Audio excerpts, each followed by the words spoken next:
बोलती पुस्तके. ज्यांना वाचनाचा नाद त्यांना बोलती पुस्तके घाली साद. आमचं चॅनल सबस्क्राईब करा आणि सबस्क्राईब करायला इतरांनाही सांगा. नमस्कार श्रोते मित्र हो, बोलती पुस्तके सादर करीत आहे लेखक विजय काकडे लिखित कथा उफारट्या पखाडाचं कोंबडं. जाधवाच्या रंगीला भूत लागलं होतं असं शाळेतली पोरं म्हणत होती.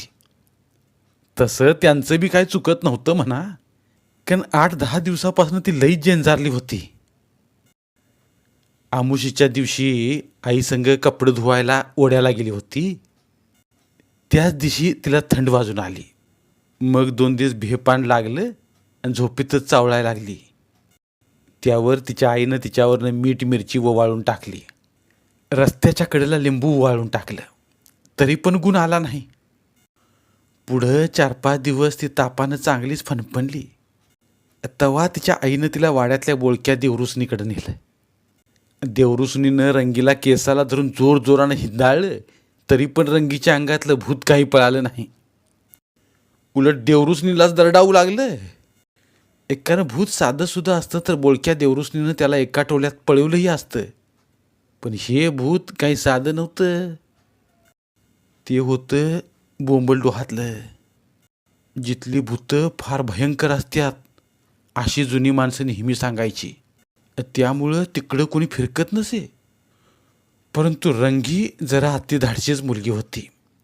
आई नको जाऊ नको जाऊ म्हणत असताना सुद्धा भर उन्हात 12च्या ठोक्याला कपडे धुवायचं सोडून चिंचा पाडायला बोंबलडोहाकडे गेलीच. तिथंच घात झाला. आता दादू मास्तर हा एकच पर्याय उरला होता. दादू मास्तर हा गावातला 1 नंबरचा देवऋषी होता.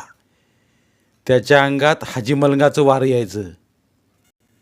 अंगात आल्यावर तो स्वतःचं दात कडाकडा वाजवायचा आणि भूताच्या एक जोरदार थोबाडी ठेवून द्यायचा. त्यानंतर भूत ची ची करत पळून जायचं. असं असलं तरी दादू मास्तरचा उपचार थोडा महागडा असायचा.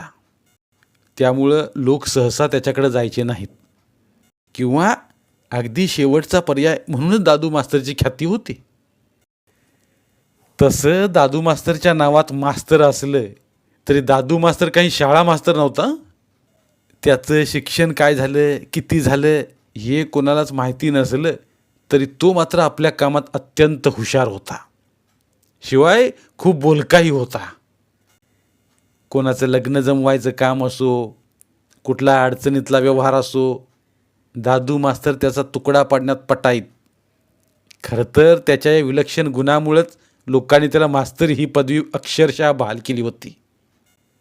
शिवाय देवरुसपणा व त्यातल्या त्यात भूत काढणं हा तर त्याचा हातखंडाच असल्यामुळं तो गावातच नव्हं तर संबंध पंचक्रोशीत फेमस होता. त्यामुळं कुणाला खतरनाक भूताटकी लागली की दादू मास्तरकडे येण्याशिवाय पर्यायच नसायचा. तर रंगीच्या बाबतीतही तेच झालं होतं.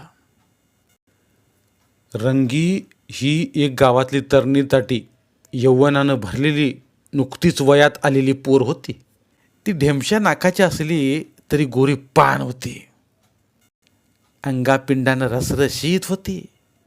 तिच्याशी बोलायला लगट करायला गावातली पोरं उलती पालती व्हायची. शिवाय वयात आल्यापासून रंगी फारच ठुमक्यात चालायची. मग तिला बघून पोरं अजूनच चेकाळायची. अशी रूपवान रंगी 8 ते 10 दिवस झालं आजारी पडल्यामुळं गावातल्या पोरांनाही आजारपणाची लागीर झाल्यासारखं वाटत होतं. ती सगळी मुलं चावडीवर चेहरा पाडून बसायची आणि रंगी आजारातून कधी एकदा बरी होते याची वाट पाहायची. अखेरीस सगळे उपचार करून झाल्यावर मग शेवटचा पर्याय म्हणून रंगीला दादू मास्तरकडे न्यायचं ठरवलं. मंगळवारच्या दिवशी सायंकाळी अंधार पडल्यावर अंदाजे 7 ते 7:30 वाजता रंगीला दादू मास्तरच्या घरी नेण्यात आलं. दादू मास्तर हातात पेटती अगरबत्ती घेऊन रंगीच्या पुढं बसला. हळूहळू तो घुमायला लागला तशी रंगी पण जाम घाबरली. अंगात आल्या दादू मास्तरनं, बोल बोल कौन है तू, हाँ बोल नहीं तो ताबीज में बंद कर दूंगा, बोल बोल लवकर. रंगी बोलत नाही म्हटल्यावर मग त्यानं खेटर हातात घेऊन तिला दम भरायला लागला. तेव्हा मात्र रंगीला आपण भूत आहोत असं सांगून सुटका करून घेतलेलं बरं असं वाटायला लागलं. मग ती हळूच हो हो असं म्हणाली. मग सांग सांग तुझं नाव, कोण आहेस आणि तू झाडाला का धरला आहेस? सोड सोड. नाही नाही नाही सोडणार. तापाच्या भांबीत रंगीच्या तोंडून शब्द बाहेर आले. ते ऐकून दादू मास्तरनं हातात असलेल्या पायतानानं खडकन तिच्या मुस्कुडात लावून दिली. त्याबरोबर रंगीच्या अंगातलं भूत खडाखडा बोलायला लागलं. अर्थात तिला त्यातलं काहीच कळत नव्हतं. आता जातोस की नाही बोल, आता जातोस की नाही बोल. असं दादू मास्तर जोरजोरानं ओरडल्यावर रंगीच्या तोंडातून जातो जातो जातो जातो जातो, पण माझा खाना मला दे, माझा खाना मला दे, असे स्वर बाहेर पडले. बरं देतो, आमुशीच्या रात्रीला सगळं देतो, पण आता निघ निघ, चालता हो. असं म्हणत खेटर भुईवर जोरजोरानं आदळत दादू मास्तरनं भूताला जणू पळवून लावलं असा आभास निर्माण झाला. मग त्यानं रंगीच्या आईला नीट उतारा समजून सांगितला. त्यावेळी तिथं रंगीचा भाव बबण्यासुद्धा उपस्थित होता. आमुशीच्या रात्री 4 लिंब उभी आडवी कापून बाजूला 5 मोठे रोट, त्यावर एक एक अंड ठेवून सोबत एक मोठं काळ्या रंगाचं उपराट्या पकाडाचं जिवंत कोंबडं उतरून टाकावं लागेल असं दादू मास्तरनं सांगितलं. देते, पण माझ्या पोरीला गुण पडेल ना?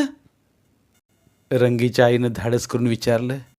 त्यावर दादू मास्तर म्हणाला, वय 1-2 नाही, चांगलं 16 आनं फरक पडल, पण उतारा ठरल्याप्रमाणे द्यावा लागेल असं तो म्हणाला.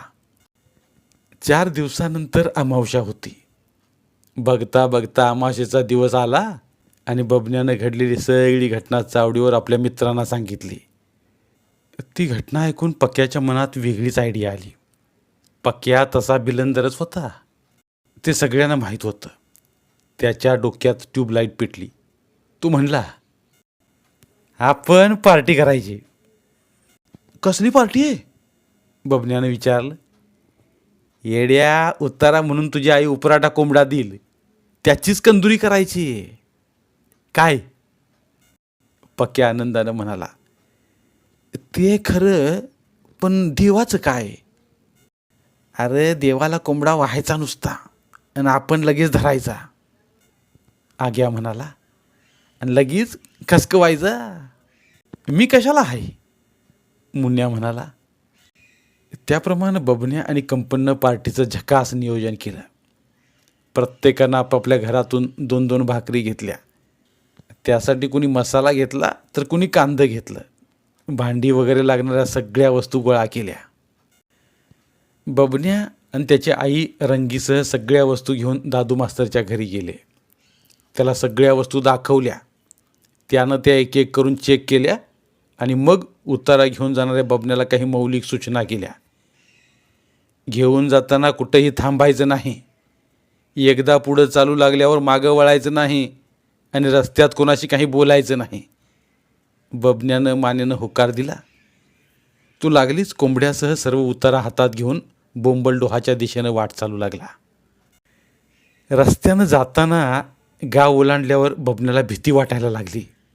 त्यात पिशवीत घातलेला कोंबडा क्वाक क्वाक करायला लागला. मग तर बबण्याला आणखीनच भीती वाटायला लागली. त्याचं अंग थरथरायला लागलं. थरथर थरथर कापत होतं. परंतु लवकरच हा कोंबडा आपल्या पोटात जाणार आहे हे लक्षात आल्यावर त्याला थोडा धीर वाटायला लागला. पुढं गेल्यावर आपले मित्रही भेटतील असं वाटल्यानं तो झपाझप पावलं टाकीत पुढं निघाला होता. थोड्याच वेळात बबण्या बोंबलडोहाजवळ पोचला. त्यावेळी साधारण 7:30 ते 8 वाजले होते. सगळीकडे काळा कुट्टा अंधार होता.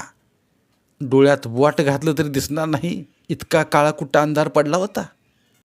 बबण्या आल्याबरोबर मुन्ना, पक्या, आग्या सगळे त्याच्या भोवती गोळा झाले.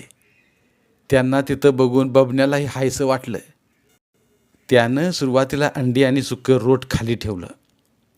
त्याच्या भोवतीनं लिंबे ठेवली आणि मग हळदी कुंकू व्हायला कोंबडा एकदाचा सोडला. त्याला पकडायला लगेच सगळे मित्र धावले, परंतु सगळ्यांना चाकवा देऊन तो कोंबडा निसटला व क्वाक क्वाक करीत अंधारात सगळीकडे धावू लागला. त्या काळ्या कुट्टा अंधारात कोंबडा कोणालाच दिसत नव्हता, त्यामुळे जिकडे त्याचा आवाज येईल तिकडे सगळेजण धावत होते. धावताना एकमेकांना धडकत होते. कधी वाळूच्या ढिगाऱ्यावर तर कधी वाळूच्या खड्ड्यात पडत होते, परंतु कोंबडा मात्र त्यांची चांगली दान उडवत होता. एकदा तर त्या सगळ्यांनी मिळून कोंबड्यावर झडप घातली, पण हुश, कोंबडा काही हाती लागला नाही. ते सगळेच खाचखळग्यातून कोंबड्याच्या मागं नुसतं धावत होते. दिसत तर कोणालाच काहीच नव्हतं, परंतु कोंबड्याच्या आवाजानं जसा तो कोंबडा ओरडल तसं ते सगळे त्याच्या मागे त्याला पकडण्यासाठी धावत होते. आजूबाजूला बरीच झाडं झुडपं होती. त्या झुडपांचे काटेही कोणाच्या अंगाला टोचत होते. आग्याचे अंग तर पुरते खरवडून निघाले होते, तर पक्क्या रक्तबंबाळ झाला होता. तर बबण्याचंही नाक खडकावर आपटलं होतं. मुन्ना मात्र हातात सुरी घेऊन कोंबड्याच्या मागे धावतच होता. त्याच्या हातापायांनाही किरकोळ जखमा झाल्या होत्या. या गोंधळात 1 तास कसा उरटला कोणालाच कळलं नाही. कोंबड्यानं यांची वरात चांगलीच काढली होती. त्यामागं पळता पळता कुठल्याच दिशेला आपण चाललोय हे कोणालाच कळत नव्हतं. एका क्षणी कोंबड्याचा आवाज एकाएकी बंद झाला. कोंबडा कुठं बसला ते कोणालाच दिसेना. मग मात्र सगळे घाबरले. त्याचवेळी पश्चिमेच्या दिशेनं भयंकर बेसूर आणि विचित्र आवाज येत होता. कोलाहल एकाएकी बंद झाला. एक पांढरी शुभ्र आकृती त्यांच्या दिशेनं येत होती. तिला पाहून बबन्या जोरात ओरडला. मुन्नाची तर बुबडीच वळली, तरी पण स्वतःला कसाबसा सावरत तो ओरडला, भागो यार, भूताया! आणि तो गावाच्या दिशेनं धावायला लागला. आणि मग काय विचारता, बाकी सगळेच बोंबलत मुन्नाच्या मागं पळायला लागले. जीवाच्या आकांतानं ते सगळे धावत होते. कोणाला कोणाचं भान राहिलं नव्हतं. जो तो आपला जीव वाचवत होता. चावडीवर आल्यावर सगळेच घेरे येऊन पडले. ते सगळे रात्रभर उपाशीच होते. सोबत घेतलेल्या भाकरी आणि सामान त्यांनी ओढ्यातच सोडलं होतं. भयंकर भीतीने त्यांना चावडीत कधी झोप लागली ते कळलंच नाही. दुसऱ्या दिवशी सकाळी गुपचूप उठून ते आपापल्या घरी गेले. सकाळी 8 वाजता दादू मास्तर रंगीच्या घरी आला. रंगीच्या तब्येतीची तिनं विचारपूस केली. मग बबन्याला म्हणाला, टाकलाच ना उतारा नीट? का केलीस फिस्ट दोस्तांसोबत? ते ऐकून बबन्या टणकन उडालाच. नाही बा, अजिबात नाही, उतारा नीट ठेवला की. मग नाकाला काय लागलं रे? पडलास काय ओढ्यात घाबरून? होय, थोडं लागलं, असं म्हणून तिथून धुम्म ठोकून चावडीवर पळाला. धन्यवाद. पुन्हा भेटूया एका नवीन कथेसोबत. साहित्यरत्न लोकशाहीर अण्णाभाऊ साठे यांना त्रिवार अभिवादन.